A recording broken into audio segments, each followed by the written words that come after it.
Hello students, अब हम लोग चैप्टर 1 इलेक्ट्रोस्टैटिक्स में chapter and exercise question number 27 तक डिस्कस कर लिया था।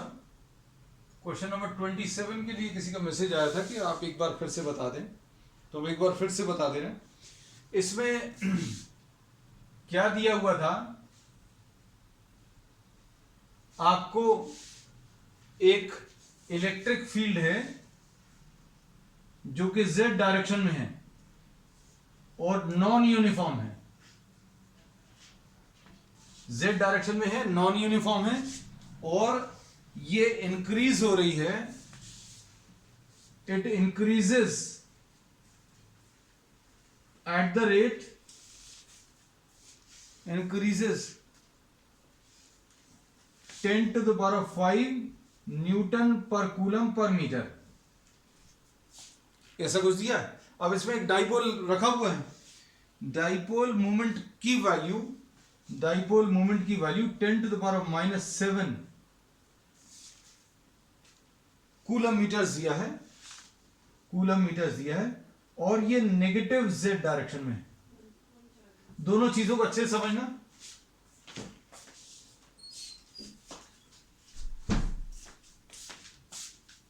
ये अगर z डायरेक्शन है तो इस डायरेक्शन में इलेक्ट्रिक फील्ड इंक्रीज हो रही है। z डायरेक्शन में इलेक्ट्रिक फील्ड इंक्रीज हो रही है और डाइपोल मोमेंट जो है नेगेटिव z डायरेक्शन में। नेगेटिव z डायरेक्शन का मतलब यह है, कि माइनस क्यू यहां पर अगर है तो ये प्लस क्यू, ऐसा कुछ। ऊपर प्लस क्यू क्यों नहीं बनाया? क्योंकि माइनस क्यू अगर नीचे है और प्लस क्यू अगर ऊपर है तो डाइपोल मोमेंट का डायरेक्शन पॉजिटिव z डायरेक्शन में होगा। लेकिन ऐसा दिया हुआ है कि डाइपोल मोमेंट का जो डायरेक्शन है वो नेगेटिव z डायरेक्शन में है। ठीक, तो ये अभी हम लोग बना ले रहे हैं। ये माइनस क्यू है, ये प्लस क्यू है। इन दोनों के बीच का जो डिस्टेंस है वो डेल्टा z है और p की value q into delta z, इसकी value 10 to the power of -7 दिया है कूलम मीटर्स। अब इलेक्ट्रिक फील्ड जो है वो नॉन यूनिफॉर्म है। मतलब नॉन यूनिफॉर्म ये है कि इलेक्ट्रिक फील्ड इस डायरेक्शन में बढ़ रही है। अगर यहां पर E1 है तो यहां पर E2 होगा और E2 कितना होगा? E1 से थोड़ा सा ज्यादा होगा।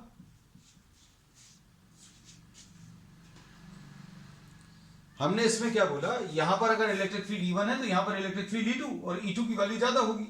E2 की वैल्यू E1 से ज्यादा होगी। कितनी ज्यादा होगी ये निकाल सकते हैं। अब हमने यहां पर इलेक्ट्रिक फील्ड जितनी भी है, सपोज इलेक्ट्रिक फील्ड E1 है, तो ऐसा प्रॉब्लम में दिया है कि इलेक्ट्रिक फील्ड जो है it is increasing at the rate of 10 to the power of 5 newton per coulomb per metre. मतलब for 1 metre electric field increases by 10 to the power of 5 newton per coulomb. 1 metre चलने पर, ये ऐसा दिया हुआ है, 1 मीटर चलने पर 10 to the power of 5 newton per coulomb इतनी इंक्रीज हो जाएगी। तो यहां से यहां तक चलने में डेल्टा z मीटर चले, तो for delta z metres electric field increases by 10 to the power of 5 into delta z। 1 metre के लिए इतना बढ़ रहा है, ये प्रॉब्लम में दिया, तो डेल्टा z के लिए कितना बढ़ेगा ये दिया हुआ है, ये निकाल लिया।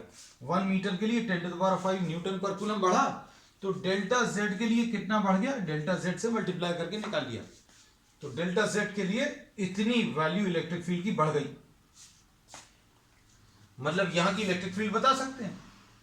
यहां पर अगर E1 है तो डेल्टा z मीटर्स चलने पर E2 की वैल्यू E1 तो रहेगी और कुछ वैल्यू जो बढ़ जाएगी वो भी लिखना है। कितनी बढ़ गई वो अभी हम लोगों को मालूम है। कितनी बढ़ गई? 10 to the power of 5 into delta z। यहां पर अगर E1 है तो यहां पर E2 कैसे निकालेंगे? E1 तो रहेगा, साथ में कुछ वैल्यू इंक्रीज हो जाएगी। इंक्रीज कितनी होगी अभी हमने निकाल लिया। अब यहां की इलेक्ट्रिक फील्ड मालूम है, यहां की इलेक्ट्रिक फील्ड मालूम है। Force acting on any charge, force acting on any charge is given by QE। Force acting on any charge is given by QE। Force और इलेक्ट्रिक फील्ड का डायरेक्शन सेम होता है, फोर्स और electric field का direction same होता है कब? जब चार्ज पॉजिटिव है। तो अब हम लोग इसमें क्या बोलेंगे? Force acting on plus Q, इसको F1 लिख लिया। यहां पर F1 क्यों लिखा? क्योंकि यहां पर इलेक्ट्रिक फील्ड E1 है। ये कितना आ जाएगा? Force acting on plus Q will be F1 will be equal to Q into E1, ऐसा कुछ आएगा। और इसका डायरेक्शन कैसा रहेगा? चूंकि ये चार्ज पॉजिटिव है, इसलिए इस फोर्स का जो डायरेक्शन है वो इलेक्ट्रिक फील्ड की ही डायरेक्शन है। तो इलेक्ट्रिक फील्ड की डायरेक्शन कैसी है? ऊपर की तरफ है या पॉजिटिव z डायरेक्शन, इसलिए इसका डायरेक्शन अभी हमने ये बना दिया ऊपर की तरफ, या पॉजिटिव z डायरेक्शन। अब माइनस QE के लिए, माइनस Q के लिए यहां पर लिख देना force acting on minus Q, इसको F2 लिख देना है। F2 क्यों लिख रहे हैं? क्योंकि यहां पर इलेक्ट्रिक फील्ड E2 है।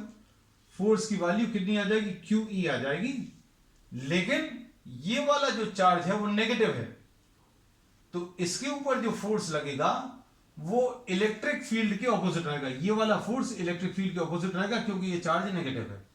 तो इसके ऊपर जो फोर्स आएगा, force acting on the negative charge is opposite to the field. Field ऐसी है तो F2 ऐसा आ जाएगा।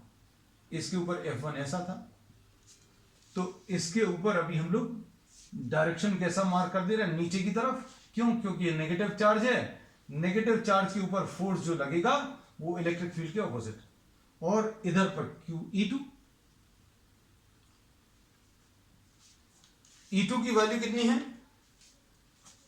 अच्छा, ये E2 की वैल्यू अभी नहीं लिख रहे। अब देखो आगे, अब नेट फोर्स अगर आपको बताना है तो इन दोनों में से देखो कौन सा कम कौन सा ज्यादा है। QE1 और QE2 में से कौन सा फोर्स ज्यादा है? QE2 ये वाला फोर्स ज्यादा है। क्यों? क्योंकि E2 is greater than E1। यहां पर इलेक्ट्रिक फील्ड कम है, यहां की इलेक्ट्रिक फील्ड ज्यादा है, therefore F2 will be greater than F1। F2 बड़ा रहेगा F1 से। और नेट फोर्स अगर आपको बताना है तो नेट फोर्स कैसे मिलेगा? नेट फोर्स विल बी, बड़े वाले फोर्स में से छोटा वाला फोर्स माइनस कर दो। F2 कितना है?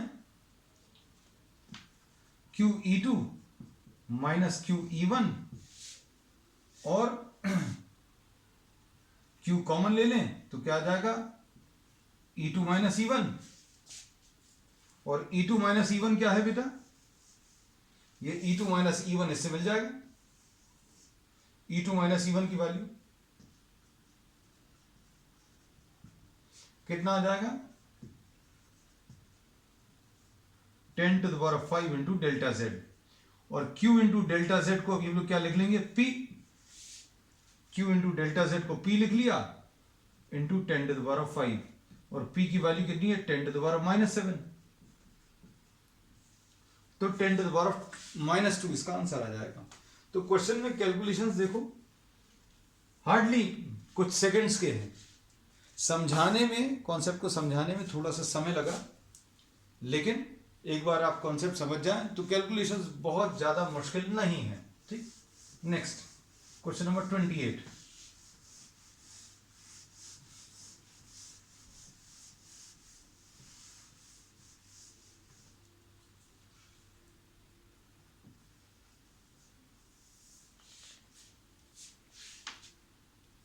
A conductor with a cavity, एक कंडक्टर दिया हुआ है किसी भी शेप का, उसके अंदर एक कैविटी है, तो ये कंडक्टर है। ये शेड कर दिया, कैविटी शेड नहीं करी अभी हमने, ये कैविटी है। और इसको एक charge, this is given a charge Q, एक चार्ज Q दे दिया।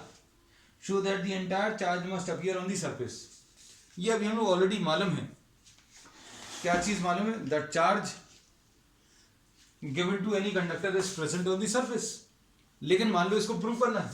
अगर प्रूव करना है तो अभी हम लोगों को सरफेस पर पूरा चार्ज आएगा, ये दिखाने के लिए आप इलेक्ट्रिक फील्ड अंदर निकाल लो। इलेक्ट्रिक फील्ड अगर आपको अंदर निकालनी है तो इलेक्ट्रिक फील्ड की वैल्यू इनसाइड द कंडक्टर 0 होती है। तो आप कोई भी सरफेस ले लो, कोई भी गॉसियन सरफेस ले लो। देखो अभी हमने 2 मार्क किए हैं, ये दोनों गॉसियन सरफेस पर इलेक्ट्रिक फील्ड की वैल्यू 0 होगी। इलेक्ट्रिक फील्ड की वैल्यू 0 का मतलब क्या है? फ्लक्स ईडीएस कॉस थीटा होता है। अगर इलेक्ट्रिक फील्ड 0 है, ये पॉइंट जो अभी हम लोग ये जो गॉसियन सरफेस लिया है या जितने भी सारे पॉइंट्स लिए इनसाइड द कंडक्टर, उन सभी पर इलेक्ट्रिक फील्ड की वैल्यू 0 होती है। तो इलेक्ट्रिक फील्ड की वैल्यू अगर 0 है तो फ्लक्स 0 आएगा। फ्लक्स 0 आएगा मतलब क्या है? ये फ्लक्स जो होता है वो क्या किसके बराबर होता है? गॉसियन सरफेस के अंदर का net charge divided by epsilon 0। अब फ्लक्स की वैल्यू 0 अगर है तो अंदर का नेट चार्ज कितना आ जाएगा? नेट चार्ज 0 आ जाएगा। क्यों? क्योंकि फ्लक्स की वैल्यू 0 है, फ्लक्स 0 है, फ्लक्स 0 है, इसलिए नेट चार्ज 0 आएगा। मतलब आपने ये जितने गॉसियन, ये वाला गॉसियन सरफेस लिया तो इसके अंदर नेट चार्ज 0 आएगा। ये वाला ले लिया तो इसके अंदर भी नेट चार्ज 0 आ जाएगा। मतलब कहीं पर भी कितनी भी नजदीक, इसकी बाउंड्री के कितनी भी पास में आ जाओ आप, ये वाला गॉसियन सरफेस लेकर, अंदर का नेट चार्ज 0 आएगा। मतलब क्या है? ये जो भी चार्ज आपने दिया है that is present on the surface. तो इसमें किस कॉन्सेप्ट का यूज हुआ? कॉन्सेप्ट जो यूज हुआ कि electric field inside a conductor 0 होता है कहीं पर भी। जैसे यहां पर अगर इलेक्ट्रिक फील्ड की बात करें तो इलेक्ट्रिक फील्ड यहां पर 0 होगी। तो यहां से आपने गॉसियन सरफेस ले लिया, गॉसियन सरफेस लिया तो इलेक्ट्रिक फील्ड 0 होने के कारण फ्लक्स 0 आया, और फ्लक्स 0 है मतलब इसके अंदर का नेट चार्ज 0। आप कोई पॉइंट नजदीक में ले लो इधर, तो इसके थ्रू एक गॉसियन सरफेस अगर आप लोगे तो यहां पर भी इलेक्ट्रिक फील्ड 0 है, इलेक्ट्रिक फील्ड 0 है इसलिए फ्लक्स 0 आएगा, और फ्लक्स 0 आएगा मतलब अंदर नेट चार्ज 0 है। मतलब इसके अंदर नेट चार्ज 0 है, मतलब पूरा चार्ज कहां पर प्रेजेंट है? On the surface. अब इसके बाद second part,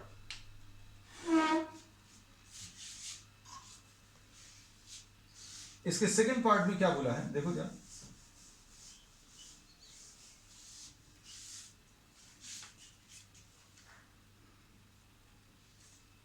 Since another conductor B with a charge Q is inserted in the cavity।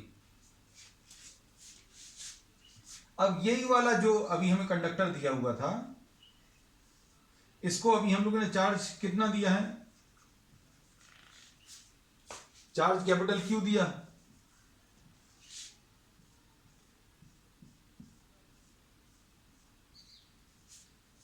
अब क्या किया? इसकी कैविटी के अंदर आपने एक प्लस Q चार्ज रख दिया। अब इन्होंने बोला कि ये Q चार्ज देने की वजह से कितने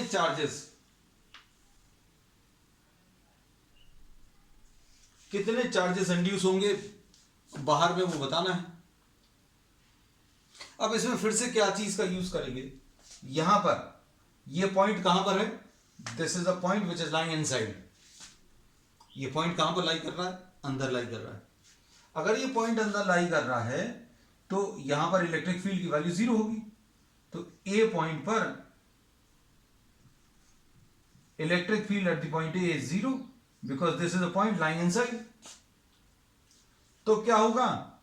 इससे पास होता हुआ एक गॉसियन सरफेस ले लो।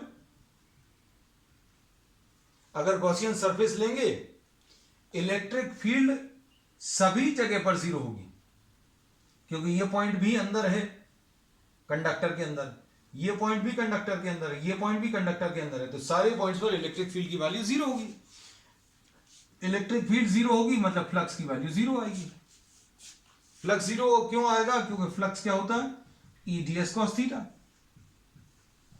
इलेक्ट्रिक फील्ड जीरो है मतलब फ्लक्स जीरो आएगा, और फ्लक्स अगर जीरो आएगा मतलब अंदर का net charge upon epsilon zero, ये फ्लक्स के बराबर है और फ्लक्स की वैल्यू जीरो है, तो अंदर का नेट चार्ज जीरो होना चाहिए। अंदर का नेट चार्ज कैसा होना चाहिए? जीरो। लेकिन यहां पर प्लस क्यू है, तो ये अंदर का नेट चार्ज जीरो करने के लिए क्या करेगा? ये इसके सरफेस पर, अंदर वाले सरफेस पर माइनस क्यू चार्ज आ जाएगा। इस कैविटी के अंदर वाले सरफेस पर माइनस क्यू चार्ज आ जाएगा। अब माइनस क्यू अगर आ गया तो क्या होगा?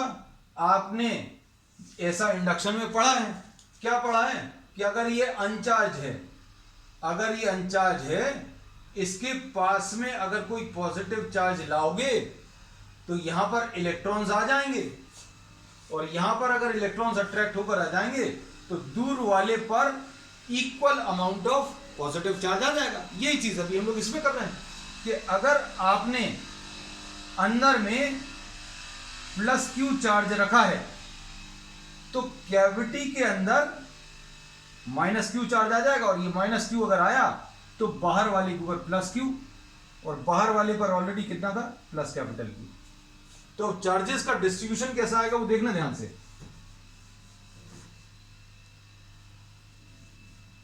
चार्जेस का डिस्ट्रीब्यूशन हमने बोला ये कैविटी है, ये कंडक्टर है, इसको कैपिटल क्यू चार्ज दिया था, अंदर में स्मॉल क्यू दिया। जैसे ये स्मॉल क्यू दिया अंदर कैविटी में, तो क्या होगा? इस कंडक्टर के इलेक्ट्रॉन्स इधर की तरफ आ जाएंगे और ये अंदर की तरफ माइनस चार्ज दे देंगे। अब अंदर की तरफ अगर इलेक्ट्रॉन्स आ गए तो बाहर कौन सा चार्ज आ जाएगा? प्लस चार्ज आ जाएगा, और प्लस कितना आएगा? जितना अंदर आया है।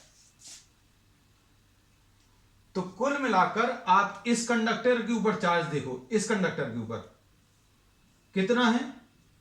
माइनस क्यू अंदर वाले सरफेस पर, बाहर वाले सरफेस पर प्लस क्यू है और प्लस कैपिटल क्यू है। तो कितना बचा? बाहर वाले के ऊपर प्लस कैपिटल क्यू बचा, और ये अभी हमें मालूम भी है कि बाहर वाले को आपने कितना चार्ज दिया? प्लस कैपिटल क्यू दिया है। ठीक है, तो कॉन्सेप्चुअल है थोड़ा सा। इसमें किस चीज का यूज किया हम लास्ट में फिर से एक बार बता देते हैं, जो थोड़े से कॉन्सेप्चुअली टफ है, कि भाई आपको एक कंडक्टर है जिसके अंदर कोई कैविटी है, बाहर वाले के ऊपर कैपिटल क्यू चार्ज दिया था, ये तो ओरिजिनल प्रॉब्लम था। अब क्या किया? यहां पर प्लस क्यू चार्ज दिया, तो क्या होगा? इस अंदर वाले सरफेस के ऊपर माइनस क्यू आ जाएगा, और माइनस क्यू अगर इधर पर आया तो बाहर वाले पर प्लस क्यू आ जाएगा। तो बाहर वाले सरफेस पर टोटल चार्ज कितना आ जाएगा? क्यू ऑलरेडी प्रेजेंट था और प्लस स्मॉल क्यू और आ गया। और ये माइनस क्यू क्यों आता है उसका रीजन अभी हमने बता दिया, गॉस लॉ, कि अंदर किसी भी पॉइंट पर इलेक्ट्रिक फील्ड की वैल्यू जीरो रहेगी। अंदर के किसी पॉइंट पर इलेक्ट्रिक फील्ड जीरो है मतलब इसमें फ्लक्स जीरो आएगा। इसमें फ्लक्स अगर जीरो है मतलब इसके अंदर नेट चार्ज जीरो होना चाहिए। इसके अंदर नेट चार्ज जीरो बनाने के लिए प्लस क्यू और इसके ऊपर माइनस क्यू आ गया, दोनों मिलकर कैंसिल हो जाएंगे, जीरो आ जाएगा। ठीक, नेक्स्ट।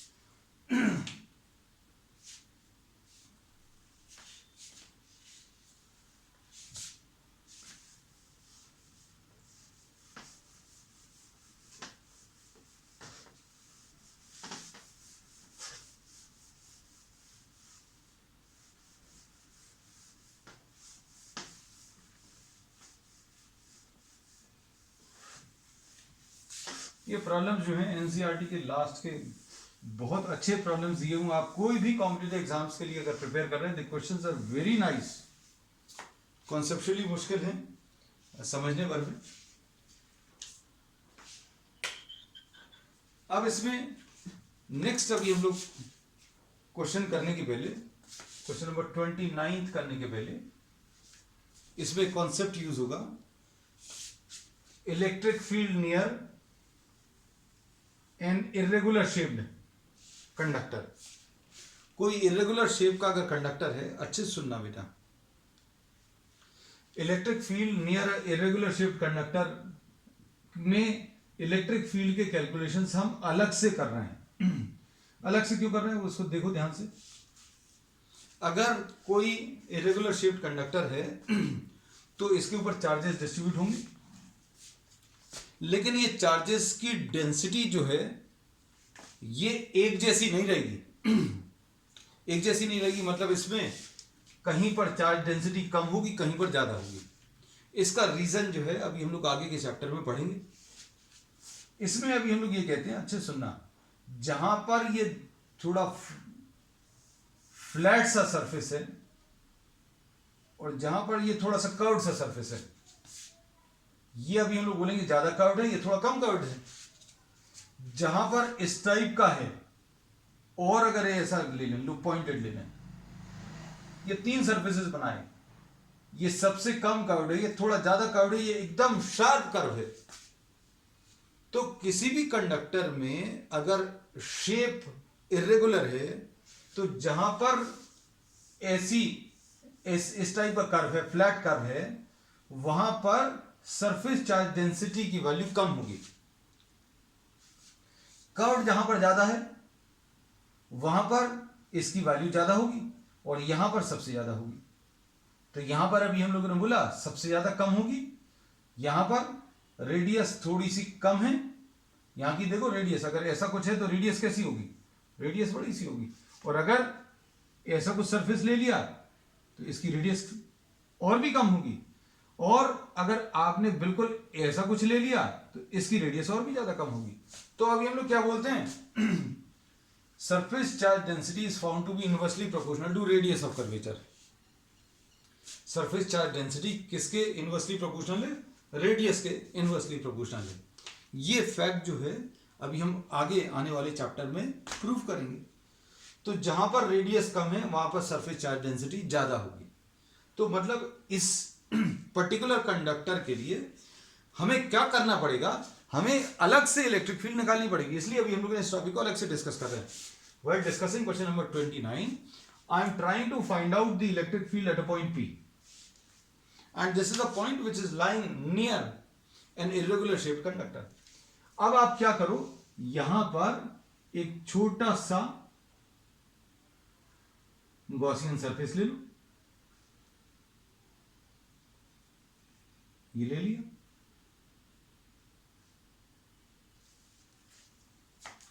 इलेक्ट्रिक फील्ड कैसी रहेगी, electric field will be away from the positive, ऐसी कुछ आएगी इलेक्ट्रिक फील्ड का डायरेक्शन। इस वाले छोटे से सरफेस के लिए ds का ये डायरेक्शन रहेगा, कर्व्ड सरफेस पर ds का ये डायरेक्शन रहेगा। तो यहां पर थीटा की वैल्यू 90 होगी, यहां पर थीटा की वैल्यू 0 होगी। तो अगर आपको फ्लक्स निकालना है, अच्छे सुनो, फ्लक्स अगर निकालना है तो फ्लक्स कैसे निकालेंगे बेटा, flux will be equal to E ds cos theta निकालेंगे, ई ds cos थीटा। अंदर वाले पॉइंट्स के लिए, इनसाइड के लिए इलेक्ट्रिक फील्ड 0 है, मतलब अंदर तो इलेक्ट्रिक फील्ड होती नहीं, electric field does not exist inside the conductor. तो अंदर फ्लक्स नहीं निकालेंगे, तो फ्लक्स वाला टर्म 0 है। कर्व्ड सरफेस पर, कर्व्ड सरफेस आउटसाइड,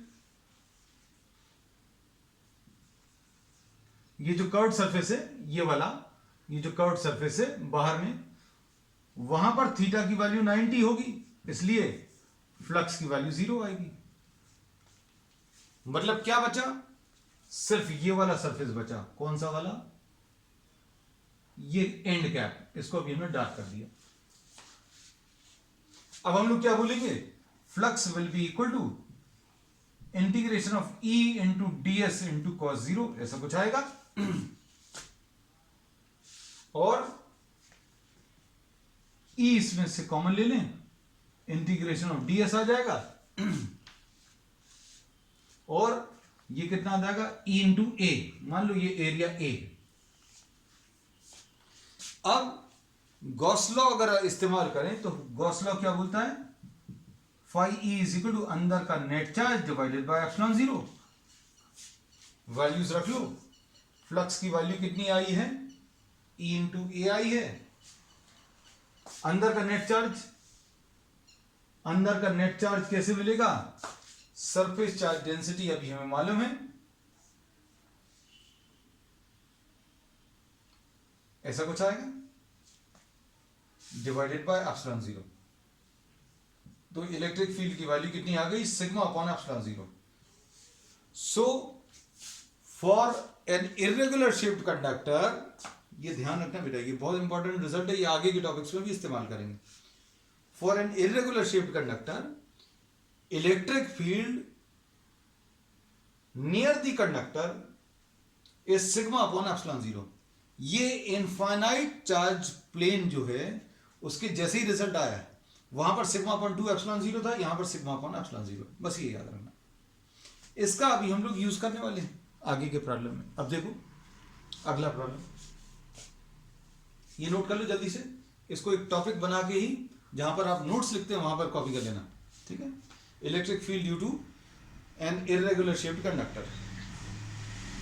अब इसके बाद है बेटा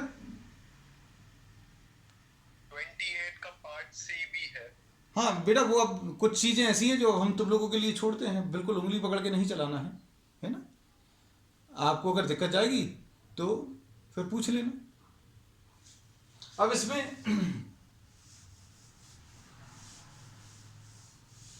नेक्स्ट है, वो हमें मालूम है, वो इलेक्ट्रोस्टैटिक शील्डिंग से रिलेटेड है।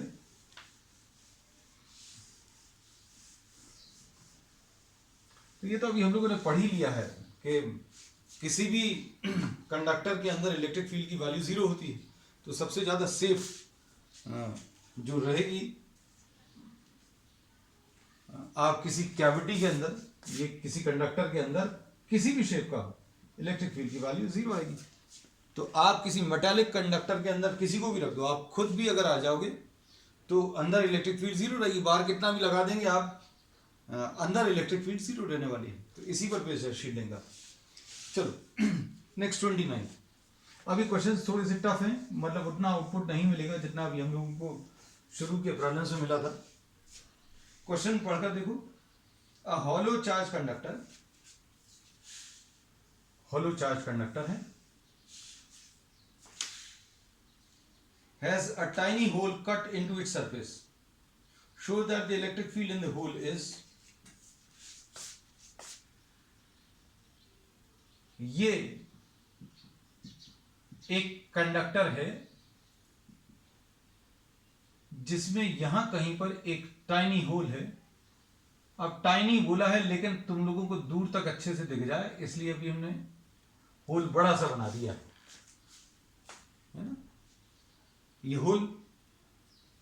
और इस होल के पास में इलेक्ट्रिक फील्ड जो है सिग्मा अपॉन 2 एप्सिलॉन जीरो है, ये प्रूव करना है। अच्छे समझना अब चीजों को। इसमें अभी हम लोग क्या करेंगे,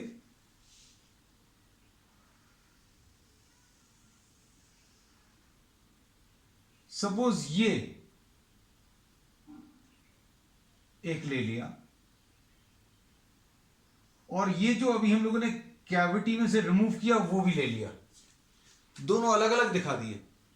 होल जो है, होल करने के लिए आपको क्या करना पड़ेगा, कुछ हिस्सा रिमूव करना पड़ेगा। तो जो हिस्सा आपने रिमूव किया वो थोड़ा सा अलग दिखा दिया, है ना। अब इमेजिन करना सारी चीजें, जब ये कंडक्टर पूरा था, देखो बहुत सारे डायग्राम्स बनाएंगे, उन डायग्राम से बिल्कुल कंफ्यूजन बिल्कुल भी मत रखना।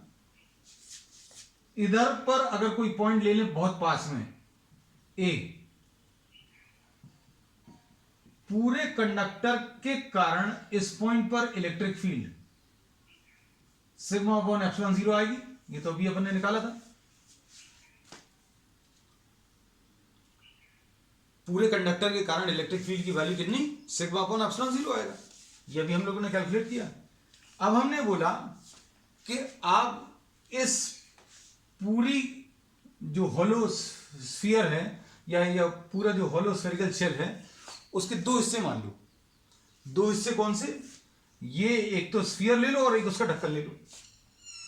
ये इमेजिन किया अभी हम लोगों ने कि एक हॉलो स्फेरिकल शेल है, उसमें होल है, उसका एक ढक्कन है, जबकि ऐसा कुछ नहीं है।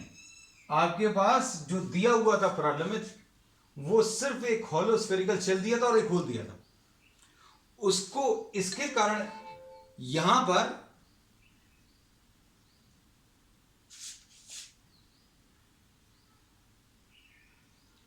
इस हॉलो स्फेरिकल शेल के कारण, जिसमें एक होल है, यहां पर इलेक्ट्रिक फील्ड आपको बतानी है।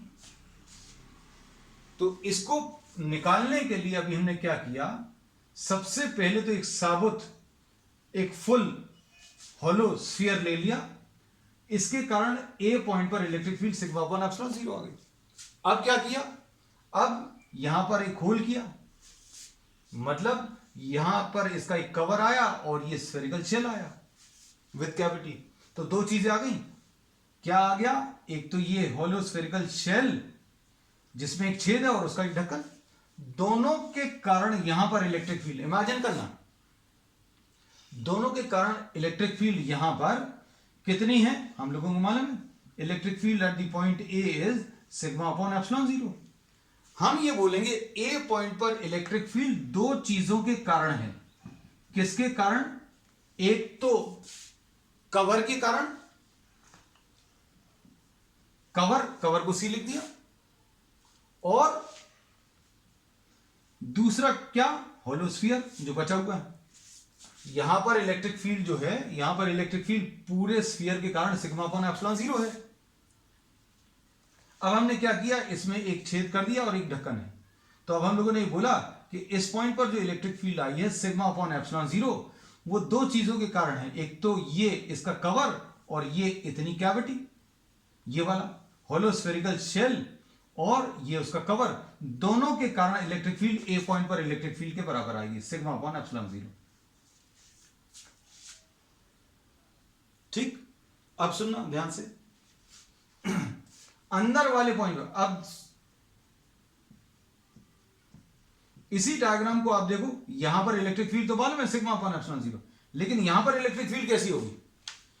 चूंकि ये बी पॉइंट है तो electric field at point B 0 होगा, क्योंकि ये पॉइंट कहां पर है? ये पॉइंट कहां पर है बेटा? इनसाइड में है। This point is lying inside the conductor, therefore electric field inside the conductor will be 0। Electric field जो अंदर वाले पॉइंट पर लेनी है वो फिर से दोनों के कारण लेनी है। कौन से दोनों के कारण लेनी है? एक तो ये इसका ढक्कन, ये इसका कवर और ये शेल, दोनों के कारण। अब चूंकि अंदर वाले पॉइंट पर इलेक्ट्रिक फील्ड की वैल्यू, अंदर वाले पॉइंट पर इलेक्ट्रिक फील्ड की वैल्यू 0 है, इसका मतलब यह है ये जो कवर है और ये जो शेल है, दोनों के कारण इलेक्ट्रिक फील्ड एक दूसरे को कैंसिल करेगी। बी पॉइंट पर इलेक्ट्रिक फील्ड जो है, बी पॉइंट पर electric field will be field due to the cover plus the spherical shell with cavity or with the hole।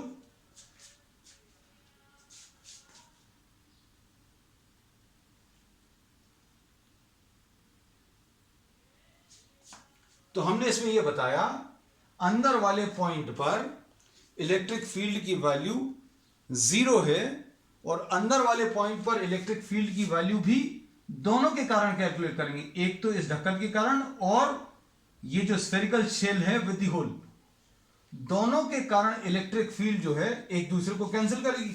मतलब अभी हम लोग क्या बोलेंगे, बी पॉइंट पर इसके कारण इलेक्ट्रिक फील्ड और इसके कारण इलेक्ट्रिक फील्ड दोनों इक्वल एंड अपोजिट होंगी। तो ये अभी हमने बना लिया electric field due to the cover, और ये बना लिया क्या, electric field due to what the hollow spherical shell. मतलब ईसी जो है EHS को कैंसिल करेगी। क्यों कैंसिल करेगी? कारण क्या है? क्योंकि अंदर के पॉइंट पर इलेक्ट्रिक फील्ड की वैल्यू 0 है। तो इसमें कैलकुलेशंस में अब हम फिर से आपको बता दे रहे हैं, कंफ्यूज बिल्कुल मत होना। इसमें अभी हमने ये बोला कि आपको बाहर वाले पॉइंट पर इलेक्ट्रिक फील्ड की वैल्यू सिग्मा अपॉन एप्सिलॉन 0 है, तो आपने इसको दो हिस्सों में कैलकुलेट किया। दो हिस्से क्या हैं कि आपने इस होलो स्फेरिकल शेल में एक होल किया और ये जो कवर है उसको यहीं पर रहने दिया और ये शेल भी यहीं पर रहने दिया। तो दोनों के कारण इलेक्ट्रिक फील्ड, इस कवर के कारण इलेक्ट्रिक फील्ड और होलो स्फेरिकल शेल के कारण इलेक्ट्रिक फील्ड, दोनों ए पॉइंट पर ऐड हो रहे हैं और दोनों की वैल्यू मिलाकर सिग्मा अपॉन एप्सिलॉन 0। और अंदर वाले पॉइंट पर इलेक्ट्रिक फील्ड की वैल्यू, अंदर वाले पॉइंट पर इलेक्ट्रिक फील्ड की वैल्यू 0 है। अंदर वाले पॉइंट पर इलेक्ट्रिक फील्ड की वैल्यू 0 इस कवर के कारण भी होगी और इसके कारण भी होगी। दोनों के कारण इलेक्ट्रिक फील्ड अगर कैंसिल हो रही है, दो चीजें हैं, एक तो ये है और एक ये है, इसके कारण बी पॉइंट पर, अंदर वाले पॉइंट पर इलेक्ट्रिक फील्ड कैंसिल हो रही है। मतलब क्या है, इसके कारण इलेक्ट्रिक फील्ड और इसके कारण इलेक्ट्रिक फील्ड दोनों इक्वल एंड अपोजिट होंगी। तो अभी हम लोगों ने ये लिख लिया, electric field due to the cover will be equal to electric field due to what, the hollow spherical shell. अब आप इसको यहां पर सब्स्टिट्यूट कर दो तो क्या मिल जाएगा, E HS plus E HS, C की जगह HS रख दिया, is equal to sigma upon epsilon 0, यानी electric field will be sigma upon 2 epsilon 0, ऐसा कुछ आएगा। ये प्रूफ करना था। ठीक है, प्रॉब्लम थोड़ा सा टफ है, एक बार और इसको करके देख लेना। अभी आज चूंकि समय कम बचा है तो क्वेश्चन नंबर 31 ले रहे हैं आज हम, कल क्वेश्चन नंबर 30 ले लेंगे। क्वेश्चन नंबर 31 देखो, क्वेश्चन नंबर 31 में क्या दिया है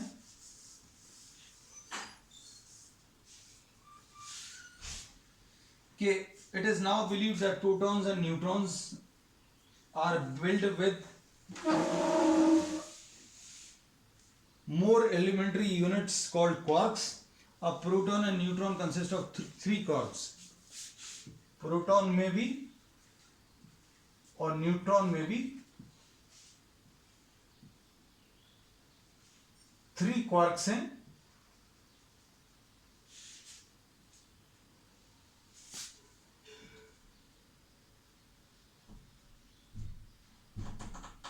प्रोटॉन और न्यूट्रॉन में 3 क्वार्क्स हैं। क्वार्क इन्होंने बोला है, अब इसमें प्रॉब्लम ही दिया है कि प्रोटॉन और न्यूट्रॉन जो हैं और छोटे पार्टिकल्स से मिलकर बने हैं और उन छोटे पार्टिकल्स को क्वार्क्स बोला है। और क्वार्क के कुछ नाम दिए हैं, एक यू नाम दिया है किसको, +2/3e को, और डी नाम दिया है किसको, -1/3e को। अब इनने बोला कि न्यूट्रॉन कैसे बना होगा। न्यूट्रॉन में 0 चार्ज होता है, न्यूट्रॉन में 0 चार्ज होता है, तो U और D मिला दो तो 0 तो नहीं हो रहा, तो U + D + D मिला दो तो क्या कितना आ जाएगा, 2/3e है, -1/3e और एक और -1/3e, तीनों अगर मिला देंगे ये 2/3e -1/3e -1/3e यानी 0 आ जाएगा।